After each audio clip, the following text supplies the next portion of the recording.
So we're talking about ancient history today, aren't we? Yes, so folks at home, not everything we're going to say can be 100% confirmed, because obviously we're using sources from many centuries ago. Just enjoy the story and take everything we're about to say with a grain of salt, and you should be fine. During the time of the ancient Olympiads, one man above all others was treated by the utmost reverence and respect by other wrestlers of the era, Milo of Croton. A man of immense size and prodigious strength, Milo of Croton basically spent his entire career whooping ass and taking names. Save for that time, he tried to apply a wrestling hold to a tree and got eaten by wolves. History is great. Not all of history, obviously. Just like really ancient history where you can just laugh at people who died. Not modern history where it's just sad. Yeah. So when did the legend of Milo of Croton begin? It begins around 6th century BC, which then most historical sources agree he was born. And where did he get this legendary strength he was supposed to have had? According to one version of events, from basically the time he could walk, Milo of Croton took to carrying around a small baby calf. But that's not that heavy. It isn't, is it? But would it be heavier the next day? And then the next day? And then the day after that? And according to legend, Milo of Croton carried around this baby calf every single day until it was a fully grown and presumably all kinds of confused bull. I suppose it's quite a clever idea in a way, allowing this thing to grow as you grow with it. Yeah, because the idea is obviously you don't notice the weight of the calf, increase as it matures into a large bull. And it reminds me a lot of stories and legends about how ninjas used to train. And the thing was you plant a grain of bamboo or some shit like that, and you jump over the shoot every day 100 times. And obviously by the time the bamboo grows to be 6 foot tall, you should be able to jump 6 foot in the air. I'm not sure it works like that, but that's what the legends say. Yeah. I know it's probably not going to make a lot of sense to a lot of people, but it reminds me a lot of this book called Holes. Is that the one that got made into a film with Shia LaBeouf? Yeah, and in that story, there is another story set back in time about this guy who goes to a fortune teller and says how do I attract the girl of my dreams? He says, well, carry this little baby pig up a mountain every day and feed it water from a stream. And he goes, what will that do? She said, just trust me, just do it. And in this story, he does it every single day. And by the time, it's time for this pig competition that he wants to win, this pig weighs 50 fucking stone. And he's carrying a 50 stone pig up a mountain every single day. And it's the idea is he gets super buff carrying this pig. I don't think that bit made it into the movie. Yeah. But I love the idea that in this story, this guy carries this giant ass pig up a mountain. So was it meant to be that the person who gave him the advice was saying that you'd get so buff that it doesn't matter about the pig, you're now so buff she'll want you? No, because the idea is he wants to win a pig competition. Oh. And it's whoever has the heaviest pig wins the competition, apparently wins the girl's hat. I don't remember the book completely, but my understanding is he does that, but on the last day he doesn't take the pig up the mountain on the day of the weigh-in, and it weighs exactly the same amount as the other pig. And the guy's oh no, my hubris. I get pissed off and he leaves and fucks off somewhere else. But it's just a description of him saying, oh yeah, carrying a 50 stone pig up a mountain every day. This guy's buff as fuck. I just love the idea, pig training. We could bring that in. Do you people have the caveman diet and all that bullshit? Bring in pig training. The thing is though, Brad, I think we can make some money out of that because people today will believe anything if you tell them it'll get you buff. Look at all the shit they put. You can buy protein Mars bars. Oh yeah, I can't wait to eat a protein-filled Mars bar. And all the people eat oh yeah, I'm going on the caveman diet because cavemen are such healthy diets. That's why they all lived to age 30 and died. Bring in the pig exercise routine. Some shit like that. Just carry this pig up a mountain. Remember a couple of years ago they used to sell teacup pigs? Yeah. If people don't know, teacup pigs aren't real. There's no such thing as a teacup pig. People who bought them didn't know that and ended up with these giant ass pigs in their house. Was a teacup pig just a baby pig? It's just a piglet, yeah. And they said, they only grow up to be this big. And they don't. No, they fucking don't. And the best is Paris Hilton bought one and now she's got a giant ass pig. We need to just do that, yeah. Carry around this pig all day and then you'll be super buff by the end of the year. There's a t-shirt design for someone. Karl's pig exercise routine. Oh, it's a pig giving a thumbs up in the middle. How can a pig give a thumbs up? Anthropomorphic pig. Well, that pig from Family Guy, that one that takes all the steroids. Just oink! Getting back to Milo of Croton, the wrestler eventually got so good at lifting bulls clean off their feet that at one wrestling event he absolutely dominated, he took a bull that had been slaughtered and earmarked for the gods for himself. My bull! Yeah, he walked up to this bull, had been sacrificed to the god and went, nah, I'm having this. And do you know why? To eat it. because apparently Zeus could go fuck himself if Milo of Croton needed to get his protein that day. And there's a great quote from someone who witnessed this saying, Milo of Croton lifted the bull more easily than the bull itself had done with its own legs during its lifetime. As an idea of how strong this guy was. I don't know roughly how much a bull weighs, but just do some Googling around, Brad. Just put a little thing down there about how much an average bull weighs. That's what Milo of Croton was lifting, according to legend. Just as effortlessly as the bull itself had lifted itself on its own legs. And he took it and he ate the entire thing reportedly in one sitting. Jesus. That's like The Rock's cheat day. Have you ever seen that? I've seen that. Oh man, if people don't know, every month The Rock has a cheat day where he eats 3 pizzas, 14 tubs of ice cream, and 500 chicken dippers or some shit. It looks like that table on, what is it, You Out, You Eat, whatever it is, where they get someone's food for a week out. That's The Rock's cheat day. It's ridiculous. It's like Rock's legendary cheat. I thought, it can't be as legendary. He said, oh my god. So yeah, people the thing is that when you get to a size like that, you need to consume 5,000-6,000 calories a day. So it's not unheard of for people to eat that much. Just the idea though, that Milo of Croton took a bull that was sacrificed for the gods for himself and ate it. I mean, That's some balls there, I don't isn't it? know much about sacrificing bulls, as I don't think many people nowadays would, but is it not the soul of the bull that's sacrificed? Surely what happens to the body afterwards? I don't know. I think it's just to burn them. Because, I mean, they could sacrifice the soul of it, then he can have the body. Yeah, it's the idea of taking something that's left on an altar or something like that, isn't it? It's like taking flowers off a grave. Or taking money out of a collection. Yeah. It's like, oh yeah, the dead person can't have them. It's like, but still, it's not yours. So a man who can hoist a bull onto his shoulder. Yes. What did he look like? Well, we don't know exactly what it looked like. There are statues, and I'm presuming there's a picture of an artistic representation of what it looked like behind me right now as I'm talking. But according to most sources, he was around 7 foot tall in an era when most men were Tom Cruise sized. And as you can imagine, in an era when wrestling events didn't have weight classes, Milo of Croton utterly dominated every event he ever entered. And I think he won 6 Olympic crowns in his career and was defeated only once during his entire wrestling career. So I'm assuming the guy who beat him was somebody who was 8 foot and used to carry around an elephant. You'd think so, wouldn't you? But no, according to most historical records, the only time Milo of Croton was ever defeated in a wrestling match, he was beaten by a guy who spent the entire match running away.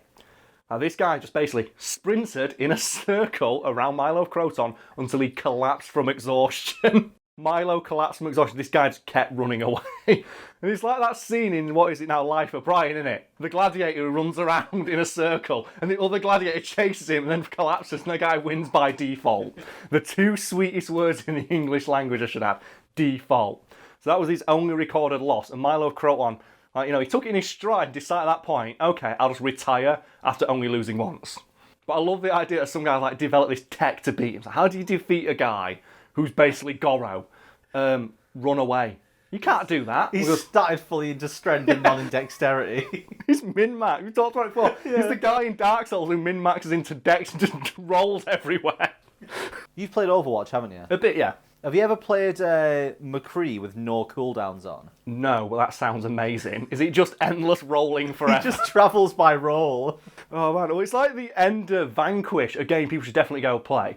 Well, the whole point of that game is that you travel via just sliding around on your asshole. But right at the end of the game, they say, okay, we're taking the limiters off your suit. You just go, whoa! And just slide 4,000 miles an hour. It's great.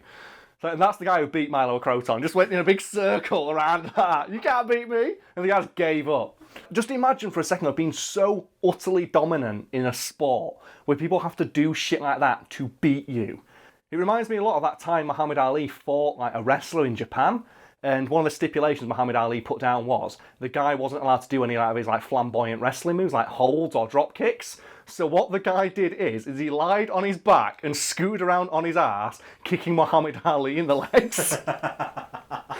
And Muhammad Ali nearly lost his fucking leg. Because the guy kicked him so much in the leg, he got a blood clot. And he was genuinely at risk of losing his leg. Because this guy realised, okay, I'm not allowed to do this, or this, but Muhammad Ali isn't allowed to punch me when I'm on the ground. So if I lie down on my ass and just scoot towards him like a dog with ringworm, I can just kick him in the knees, and there's nothing he can do.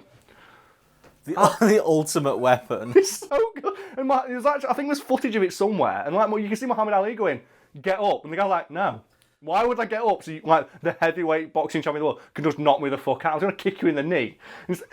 So what you're saying is the best way to beat Milo of Croton would be roll towards him like McCree, lie on the floor and kick him in the shins, and then slide away like Vanquish. That's a guy who win at every sport. We've talked about it before, haven't we? We both love the idea of people just like interpreting rules in such a way where it allows them to just cheese a victory. Like, if people don't know, like the shot clock in basketball was introduced after a team who were playing a much better team than them realised there was nothing in the rules about just holding onto the ball. So what they did is I think they scored 1 point and then sat on the ball. And like the other team, like, 'cause obviously in the rules you can't touch the other player. And if you're sat on the ball and there's no rule that they have to pass it to anyone, how do you get the ball off them? And I think that it's the lowest recorded, like, you know, score in like a basketball game ever. It's like, that's so genius. And someone asked them, like, that's not very fair, is it? We're going to lose anyway. Might as well just fuck around. Was that one I mentioned about the guy who made the cricket bat too wide because there was no rule about there was no rule about how wide a cricket bat can be, or the famous underhanded bowl. Yeah. Where the other team needed a 6 to win, so he just rolled it along the floor so they couldn't possibly hope to get one.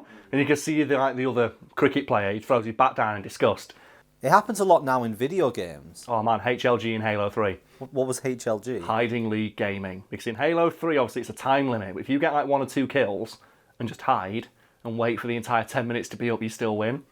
So me and my mates used to do that, and we found all the little hidey holes in Halo 3. You get one snipe, you get that snipe right at the start, snipe 2 of the enemy people and just hide. Or Suicide League Gaming, because early in life of Halo 3, before they patched it out, if you killed yourself, you didn't lose a point. So if you got 2 kills, and then all your team continually committed suicide, and every time you commit suicide or betray your teammate, you get a longer and longer respawn. So you have to spend the entire game respawning. Or on Narrows, there was a glitch that's still not fixed, you can still do this in Halo 3. If you run into your teammate and then jump off the edge of the level, that counts as a betrayal. So you can do that, get your teammate to betray you 3 times, then boot them, and then just play on your own against the entire enemy team. And we used to do that if people like, there's 3 of us and we don't want this other guy, quit making betrayals. It's like when I first started playing Fortnite, for the first like year or so of it, double pumping was the way to go. What's double pumping? Double pumping is, it's faster to switch between 2 shotguns than it is to fire a single shotgun. Yeah. And it became so important to the game, they had to add in a delay when you switch to another shotgun in order to stop people doing it. That's like Gears of War 1, isn't it? Where when you get the mechanic in that, it's as you're getting shot, it slows down your momentum, just like you're just bum rushing people with a chainsaw. But they didn't they didn't apply that to rolls. So the best tactic in the entire game was to just roll everywhere with a shotgun. Because you could just roll through bullets and just shotgun them and they get an instant kill. Or if you like went into cover, that animation was the fastest movement in the game. So there were people who figured out, well, if you just chain a load of like getting into cover animations, you can move across the map in like 5 seconds. And there's videos out of people going do. Is it the new Fallout game where it's... If you look at the floor, you run fast 6 to frame rate. So shit. Speaking of Overwatch and things like that as well, I remember when they first tried to do the overhaul for Lucio, and they gave him a speed boost where every time he connects to the wall, he gains a boost, and every time he jumps off the wall, he gains another boost. So people chained it all together. So you can get faster and faster and faster. It was the same thing in Titanfall 2, where you can chain together wall runs with like speed boosts, and there are people who can get across the map in like 2 seconds. But that's like intended by design, because that game's awesome. And EA decided to kill it by releasing it alongside Battlefield 1. So I can play World War 1 game with 4 guns instead of one where you get to play as a giant robot that punches things. Yay. Fuck you, EA. So let's get back to Milo of Croton. Yes. You said that he'd retired from wrestling. Yeah, after that one guy beat him using a bullshit tactic, like Milo went, fuck this, I'm going to retire. But he still wanted to, like, you know, prove his strength to people. And one of the things that he did, like many strongmen and wrestlers back in the days of ancient Greece, decided, like, you know what? I'm going to replicate the feats of Hercules, such as strangling the Nemean lion to death. And obviously, the Nemean lion's not real, but lions are. So what Milo of Croton did is he went into the mountains, found a lion, strangled it to death, and then tore its skin off its bones and wore it into battle, which he would then, like, you know, wield alongside a club, which he'd use to beat people into a gooey paste. Also while fighting Start Bollock naked. So if you want to know what like a warrior looks like, it's a 7-foot tall guy wearing the skin of a lion that he killed with his bare hands and nothing else, beating people half to death with a club. What is this man? Well, it's Milo Croton. You wonder why he's a legend? This is fucking why. It sounds ridiculous, but it wasn't all that uncommon for like huge big buff dudes to want to replicate the feats of Hercules. I think there was one wrestler I forget the name of who is famous because he died when he was in a cave, like just like eating some food, and the cave started collapsing on him. And what he did is he stood up and he held the cave up with his shoulders to prove how strong he was, while his like friends left. And there's like footage. Footage. There's like pictures out there of him like holding up an entire cave roof on his own, and like obviously he died a legend because of that. That's replicating the feats of Spider-Man, man. Wait, You can do it, Spider-Man. why is it always, I'm going to replicate the feats of Hercules, I'm going to fight a lion, I'm going to hold up this cave. It's never, I'm going to clean out some stables. Yeah, because that's not cool, is it? Why is it never the boring ones? Yeah, because the boring ones are boring. But the idea back in those days was obviously like, this guy's still remembered today. Obviously not very well, so I don't know his fucking name. But back then, like, death wasn't seen as the end, obviously, because they thought, well, if you're remembered by history, you live forever. Which is why people were like very keen to do shit like that. And it's just great to me that one guy saw like a collapsing cave as just an opportunity to work his shoulders. It's like, I know I could escape with my friends, but no, fuck it. I'm going to look really metal in like 5,000 years' time. This is on an album cover somewhere. It reminds me of that quote where you said about people wanting to be remembered from Troy. In the opening scene when that kid says to him, their warrior is huge. I wouldn't want to fight him. And Brad Pitt goes, that is why no one will remember your name. Oh, that's what they used to do back in those days. That's why people did shit like that. Yeah. Stuff like that was common back then, though, because obviously like, being remembered after your death is in its way a form of immortality. And my favourite example of that, I've told you about it before, is the guy who I forget the name of again, died and they erected a statue of him in his hometown. And one of his like opponents who could never beat him in life spent every night whipping the statue. And then one day the statue fell over and crushed the dude. And they put the statue on trial because it killed somebody. Have you got an article about that as well? I think I have somewhere, yeah. And I like the idea that even in death, that guy still got a pin. That guy couldn't beat, like, you know, a facsimile of his opponent. No wonder he sucked in life. And they threw the statue into the ocean, and then they got like hit by like 6 tropical storms in a row. So they went and dug it back out and apologised to it. And again, that guy's remembered today, but the dude who we crushed by like dying because he sucked so much ass, he's not remembered. Do you reckon when they threw the statue in the water, it pinned a whale? Probably it landed on like all manner of sea creatures. It's Neptune. Wait, no, Neptune's the Roman version. It's Poseidon? Poseidon, yeah. Just Kratos. No. They're all dead anyway, aren't they? He's sorted that. Now he's going through, what is it, the old Norse pantheon. Is he? Is that what they're doing with that franchise? That's what, yeah. Did you ever hear that what it was going to be? The ending to one of the games before I think the writer quit or got fired was going to be that Kratos killed like the entire pantheon of Greek gods, and then his Egyptian counterpart came out from a portal, talked to him. They went and killed the Egyptian pantheon, and then another pantheon, and then they became the 3 wise men and go visit Jesus. That's true. So Kratos is going to be one of the wise men. Which one does he, do you reckon? What do you reckon he brings? I don't know. Is he bringing the gold, the frankincense, or the myrrh? No, he gives Jesus those big dumb fucking lion gauntlets that he has. That was actually legit going to be the ending, so they thought, no, fuck it, let's just reboot it, and he goes and fights Thor. Ever keen to show off how strong he was, Milo Croton was reportedly very fond of challenging strongmen and other athletes to step to his buffness. Do you have any examples of this? Well, one of my favourites, and the one that I think highlights how strong Milo Croton was, if it's accurate, is that he would stand with his hand outstretched with his fingers like that. I'm not sure I'm on camera, there we go, like that. And he'd challenge anyone present to bend one of his fingers against his will. And like historians have noted that nobody who ever took him up on this challenge managed so much as to bend his little finger against his will. It's when I hear the stories like that, I always think, really? Yeah, it's probably hyperbole, and maybe someone somewhere did manage to bend one of his fingers, just that historian didn't see it. Like, history isn't like the most accurate witness we have to these events, but it's the only one we have. So we have to, like I said, take it with a grain of salt. But like, yeah, Milo Croton was really fond of challenges like this. Another one that he used to do was stand on a greased plate and ask people to push him off it, and they couldn't do it because obviously he weighed so much, and his centre of gravity he had like supreme control over his centre of gravity, and that's one of the ways he trained to stop people to throw him. Like he'd stand on like a wheelie wobbly plate and just like balance himself and challenge people to push him off. Yeah. As you can probably imagine, hearing anecdotes like that, Milo Croton was very confident in his strength, which unfortunately led to his death at the hands and jaws of a bunch of angry wolves. So how did this happen?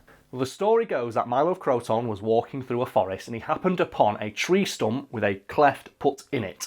You know, never been one to, like, you know, miss an opportunity to work out. Milo Croton thrust his hands into this cleft and try to rip it apart. And in his head, he probably thought something like this was going to happen.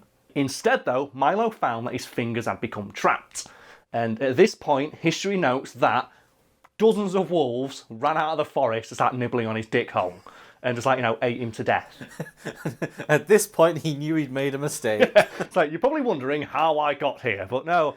Obviously, Milo Croton wasn't some punk-ass bitch, so he did, according to history, fight off a few of the wolves using his massive man thighs and pinpoint accurate wolf-seeking drop kicks. And every picture of this is amazing because it just shows a completely naked, for some reason, Milo Croton with his hands stuck in a tree stump, strangling wolves with his thighs as other wolves in the background get hype. And the story goes, a couple hours later, obviously, Milo of Croton succumbed to his wolf wounds and was found just surrounded by dead wolves with his hands still caught in the tree. I mean, what a way to go. Well, I know, and I'm going to guess, obviously, I mentioned earlier, people back then weren't obviously as afraid of death as they are today because, immortality could be achieved by being remembered by, future generations, which evidently worked because 2,500 years later, we're talking about how much of a badass this guy was and the fact that his death should be an album cover. So to end, Brad, I'd like you now to take one of the many pictures that exist of Milo Croton fighting these wolves and just turn it into a makeshift album cover for the audience at home and for my own amusement. So we briefly touched upon Hercules and ancient Greek mythology in this video, so let's talk more about that for a bit because ancient Greek mythology is awesome. And I'm consistently disappointed that Hollywood has never decided to, plumb the depths of it to make any more movies. Well, I mean, when they do plumb the depths, they bastardise it to shit. They do, and they always do, the stories everyone knows, the Labours of Hercules or Perseus and all that bollocks. But I want to see some, the really obscure shit. I want to see the stuff they cover in, God of War, 3, when they start to run out of gods to kill. Because, I think in, the PSP games, Kratos casually beats, Thanatos, the god of death. If you've beaten the god of death, what the fuck? How are you supposed to beat anyone beyond that? It's how is there a god who challenges you after you beat up the metaphysical concept of death itself? That shit's awesome. Well, I always like the stories that come out of Norse mythology. Oh, Norse mythology is good. Just because obviously they don't even scratch the surface in their Thor. Yeah. Because they've tried to make that come across as, in the comics, as not as stupid. Yeah, it's getting back to God of War again, they put in so much obscure shit in that, don't they? Mimir is in that. And it's oh wow, cool. The main bad guy is Balder. It's not Thor, not Odin, as if we know Balder. Fuck it, why not? Balder is a Norse god, isn't he? Yeah, he is. That's what I mean. But obviously he's in God of War. Right, yeah. When he goes to Norse mythology. But the idea that they had so much confidence in it, it's we're not going to bring in Odin or Thor till the next one. Fuck it, you're fighting Balder. But the thing, you're fighting the jobbers of Norse mythology first. One of the more fascinating things I like about Norse mythology is the story of Ragnarok. Oh, yeah. And it's not about Ragnarok as in, once it gets going and the fact that everyone knows who kills everyone. That was always weird. But it's how it starts. Yeah, because Fimbul Winter. It starts when Balder gets stabbed, I think, by a mistletoe. Mistletoe, yeah. Branch. Because it's the one plant that his mother couldn't convince not to hurt him, because mistletoe is the betrayer of the plant world. And then 3 crows have to call out in 3 different realms. Yeah. It's there's just so these weird little line of things that are meant to happen. And the Fimbul Winter was 2 years. It was the worst winter ever. Some shit. My favourite thing about Norse mythology though is do you know what an eclipse is in Norse mythology? Isn't it something riding in front of the sun or the moon? It is. Basically, they say there is constantly a pair of wolves chasing the sun and the moon. And these wolves take it in turn. When the sun's out, the one wolf chases the sun across the sky. And when the moon comes out, the other wolf starts chasing it. And the idea of an eclipse is that the wolves finally catch the sun and or moon and start nibbling on it. And do you know what Vikings used to do back in the day? They'd stop what they were doing and scream at the sky to scare the wolves away. And obviously it's confirmation bias because when they screamed it stopped. They thought that's the only way to stop the apocalypse. So they were scaring away the giant sky wolves trying to eat the moon. Egyptian stuff, that was a similar thing. I think Ra used to drive a chariot with the sun in it. He drives a chariot with the sun behind it through the sky, and every night he has to fight through the underworld. And I think there's a giant cat monster that protects him from the snake that tries to devour the sun. It's amazing. It's the one thing I think Exodus Gods of Egypt got right. Yeah. Where they actually show that every single night, Ra has to fight the entirety of the underworld to protect the sun. I loved the path through the underworld for Pharaoh.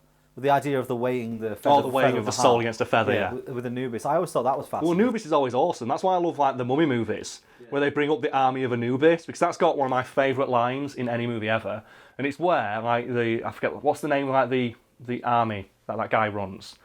The Magi? That's it, the Magi, where they all fight the army of Anubis, and then the army of Anubis comes back from the sand, and the guy just looks at them and goes, "Till death!" That is the best line in any movie battle scene ever. Only almost topped by the one in the second Lord of the Rings movie, where just all the elves turn up and just like draw their swords at exactly the same time. Like, or maybe the line in like 300, where it says, "Spartans, what is your profession?" Roar! But just that image of the guy, like, we're getting charged by an endless army of sand dog monsters, like, you know, like given the power of the god of death himself. What should we say? It's like, "Till death!" And just charge that with his sword. I love shit like battle movies. Like, just the guy who just charges like the Jon Snow, where it's like, fuck it, and Jon Snow just charges an entire army on his own. That scene annoyed the shit out of me so much. How bad do you have to be as a... You know what? No, the most annoying thing about that scene is fucking... That's the best battle scene. Like, what's his name? What's Rickon? Not fucking Weaving. Yeah. Fuck off, Rickon.